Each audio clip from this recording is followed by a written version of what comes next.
نحمده ونصلي ونسلم على رسوله الكريم اما بعد فاعوذ باللہ من الشیطان الرجیم بسم اللہ الرحمن الرحیم۔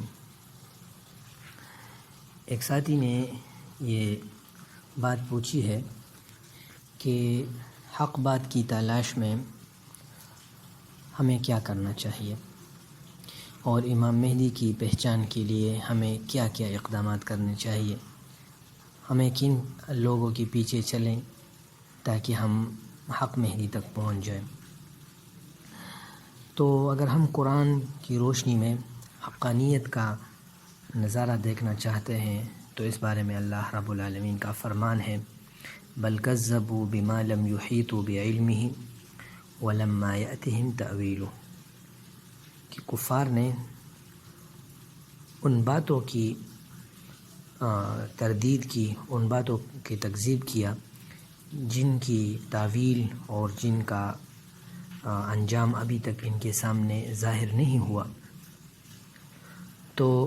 اگر اس روشنی میں ہم دیکھ لیں کہ امام مہدی علیہ الرضوان وہ سورج کی طرح ہے، اور سورج جب روشن ہوتا ہے تو ہر صحیح نظر والا اور ہر جس کے آنکھیں وہ صحیح نہ ہو اور تھوڑا سا وہ یعنی اعمش ہو اور اس کے آنکھوں میں فرق ہو تو وہ بھی سورج کو پہچان جاتا ہے۔ لیکن جب سورج کی کرنیں ابتدا میں اس طلوع ہونے لگتی ہے تو اس وقت بعض لوگ وہ یعنی نیند سے بیدار ہوئے ہوتے ہیں، اور نیند سے بیدار ہونے والوں میں بھی بہت کم ہی ایسے ہوتے ہیں جو یعنی اس وقت طلوع کا نظارہ کرے اور سورج کے ظہور کا نظارہ دیکھ لیں۔ یہ ہر شخص کو سورج کی کرنیں وہ ان کا نظارہ کا موقع نہیں ملتا۔ اور اگر ہم مہدویت کا پہچان کرنا چاہے تو مہدی کی پہچان وہ چاند سے بھی ہو سکتی ہے کہ چاند کے طلوع ہونے اور جو ہلال ہوتا ہے، پہلی رات کا چاند ہوتا ہے، اس کو ہر شخص نہیں دیکھتا اور نہ ہر شخص کو وہ نظر آتا ہے، بلکہ وہی لوگ دیکھ سکتے ہیں جن کی آنکھیں وہ زاویہ طاق میں اور باقاعدہ ترتیب کے ساتھ ایک مخصوص جگہ پر نظر رکھ کے تو وہی لوگ یعنی چاند کو دیکھ سکتے ہیں۔ لیکن جب 2 دن 3 دن گزر جائے اور چاند یعنی بڑا ہو جائے تو پھر سب لوگ دیکھتے ہیں، اور جب بدر ہو جائے، 14ویں کا چاند ہو جائے تو پھر تو پوری دنیا اس کو دیکھتی ہے۔ اسی طرح سارے جو دلائل ہیں اس کو یعنی سب لوگ نہیں دیکھ پاتے، بلکہ دلائل کی جو گہرائی ہے اور دلائل کا جو واضح ہونا ہے اور ان کی جو سطحیت ہے یا ان کا جو عمق ہے یہ ہر شخص نہیں جانتا۔ اس وجہ سے اللہ تعالیٰ کا فرمان ہے وَلَوْ رُدُّوهُ إِلَى الرَّسُولِ وَإِلَىٰ أُولِي الْأَمْرِ مِنْهُمْ لَعَلِمَهُ الَّذِينَ يَسْتَنبِطُونَهُ مِنْهُمْ، یعنی حقیقت کو جاننا اور متعلقہ امور کے رازوں کو پہچاننا اور اس میں غلطی سے مأمون ہونا اور اس میں پاؤں کے لغزش سے اور پاؤں کے گرنے سے بے خوف ہونا، اس کو صرف مستنبطین ہی پہچانتے ہیں۔ استنباط یہ یعنی جہاں سے پانی نکلتا ہے، پانی کا جو گھاٹ ہوتا ہے اس کو نبق کہتے ہیں، اور اس سے یعنی کنویں سے جو پہلا پھوارا پانی کا نکلتا ہے تو اس کو نبق کہتے ہیں۔ تو یعنی جو لوگ طویل مطالعہ کرے، جو گہری سوچ رکھتے ہیں اور جو معاملات کو یعنی غور سے دیکھتے ہیں، مختلف زاویوں سے اس کو پرکھتے ہیں، تو وہی لوگ یعنی حقیقت کو جان سکتے ہیں۔ ہر مسئلے میں جیسے کہ اللہ تعالیٰ کا فرمان ہے کہ ہم نے قرآن کو واضح نشانیوں کے طور پر قرآن کی آیات کو واضح بنایا. وَكَذَلِكَ أَنزَلْنَاهُ آیات بینات، یعنی ہم نے قرآن کو اتارا ایسی آیات جو بالکل واضح ہے، لیکن پھر بھی باوجود وضوح کے یہ لوگ نہیں پہچانتے. بعض لوگ نہیں پہچانتے تھے، دنیا کے معاملات سارے پہچانتے تھے، سب چیزوں کو جانتے تھے، لیکن واضح طور پر دین کی بات کو، قرآن کو وہ نہیں پہچانتے تھے. بلکہ صرف جن لوگوں کے دل میں علم تھا اور جن لوگوں کے دل میں تڑپ تھا، تو ان کو اللہ رب العالمین نے قرآن کی فہم اور نبی کریم صلی اللہ علیہ وسلم کی رسالت کا چاند اور نبی کریم صلی اللہ علیہ وسلم کی بعثت کا سورج ان کو دکھایا. اور اسی کی طرف اللہ رب العالمین نے اشارہ کر کے فرمایا بل هو آیات بینات فی صدور الذین اوتوا العلم، کہ یہ واضح آیات، یہ قرآن کی واضح آیات یہ ان لوگوں کے دلوں میں ہے جو جن کے دل وہ علم والے ہیں، یعنی اہل علم کے دل ان کے لیے یعنی بہترین ان کے لیے یہ قرآن یہ واضح بینات ہے، واضح دلائل ہے. تو جن لوگوں کے دل وہ سالم ہو، جن کے دل میں علم ہو، تو وہی قرآن کو محفوظ رکھ سکتے ہیں. اور اللہ رب العالمین نے فرمایا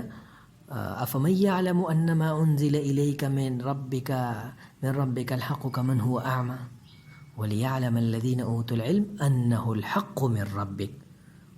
اور اسی طرح ایک آیت میں فرمایا وَتِلْكَ حُدُودُ اللَّهِ يُبَيِّنُهَا لِقَوْمِ يَعْلَمُونَ.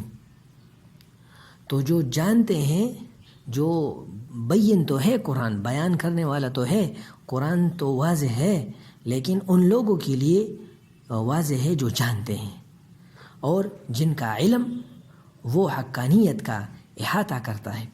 اور جن کا علم حقانیت کو یعنی کسی بات کی حقانیت کو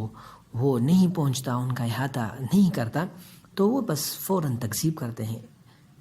یعنی ان کی سینے کی کا جو وسعت ہے وہ نہ ہو، تو بس جو بات سمجھنا ہے بس اس کو رد کر دیتے ہیں. اللہ رب العالمین کا ارشاد ہے بل کذبوا بما لم یحیطوا بعلمہ،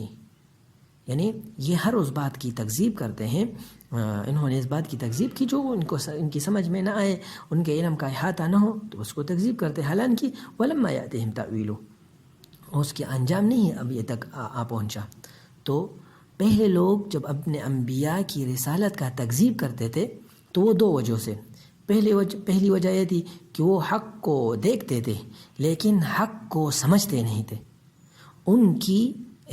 کی حقانیت کا احاطہ اور ان کی استطاعت نہیں رکھتے تھے. تو احاطہ کا مطلب یہ ہے کہ یعنی کسی چیز کو مضبوطی کے ساتھ اس کی گہرائی میں جانا اور اس کی سمجھ حاصل کرنا.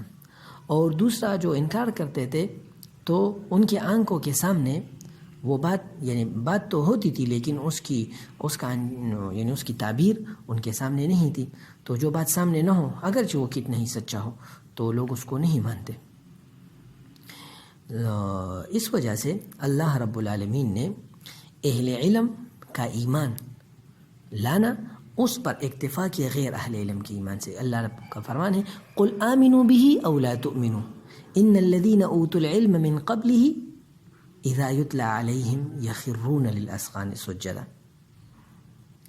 یعنی اللہ رب العالمین نے جن لوگوں کی وجہ سے اسلام کو عزت دی، اسلام کو غلبہ دیا، تو وہ اللہ رب العالمین کو جانتے ہیں اور وہ اہل علم ہیں. اور اہل علم کا مطلب یہ ہے کہ وہ یعنی دنیا کی باتوں کو اور آخرت کے امور کو وہ دقت سے دیکھتے ہیں. ان کا مقصد صرف یعنی دن رات کا چلنا پھرنا، اپنے معمولات کو دیکھنا، اپنی علمی اور دوسری مصروفیات کو دیکھنا نہیں ہوتا، بلکہ وہ یعنی پوری نظام کو غور و فکر سے دیکھتے ہیں. دنیا میں جو کچھ ہوتا ہے ان کو اللہ کے قوانین اور رسول اللہ صلی اللہ علیہ وسلم کے حدیث کی روشنی میں دیکھتے ہیں. تو یہی وجہ ہے کہ نبی کریم صلی اللہ علیہ وسلم پر ایمان لانے والے شروع میں بہت ہی کم تھے. وہ ورقہ بن نوفل جیسے دور رس عقابی نگاہ دیکھنے والے تھے. عبداللہ بن سلام جیسے یعنی جو دقت کے ساتھ پیغمبر صلی اللہ علیہ وسلم کو پر دیکھا تو بس پہچان لیا. اور اسی طرح سلمان فارسی رضی اللہ عنہ، جن کو صرف 3 علامات موجود تھے نبی کریم صلی اللہ علیہ وسلم کو معلوم کیا اور ان پر ایمان لائے، اور مخیرق رضی اللہ عنہ وغیرہ حضرات جو اگرچہ اہل کتاب میں سے تھے لیکن اللہ نے ان کو ہدایت دی اور توفیق دیا اور حقانیت کو انہوں نے پہچان لیا۔ تو اس وجہ سے امام مہدی کے ہاتھ پر بیعت کرنے والے دنیا بھر کے علماء میں سے، دنیا بھر کے محققین میں سے، دنیا بھر کے مصنفین میں سے، دنیا بھر کے مجاہدین میں سے، دنیا بھر کے صوفیاء میں سے، حدیث میں ہے، عبداللہ بن مسعود رضی اللہ عنہ کی حدیث میں کہ 7 یا 9 لوگ ہوں گے۔ تو اللہ رب العالمین ہمیں ان لوگوں میں سے بنا دے، اور بنانا وہ اللہ کا کام ہے، ہمارا کام ہے قدم اٹھانا۔ جب ہم قدم اٹھائیں گے تو اللہ رب العالمین ہمیں بنائیں گے، اللہ ہمیں بنائے اور اپنے نبی کریم صلی اللہ علیہ وسلم کے جو نواسے ہیں حضرت امام مہدی علیہ الرضوان، ان کی صحبت ہمیں نصیب فرمائے۔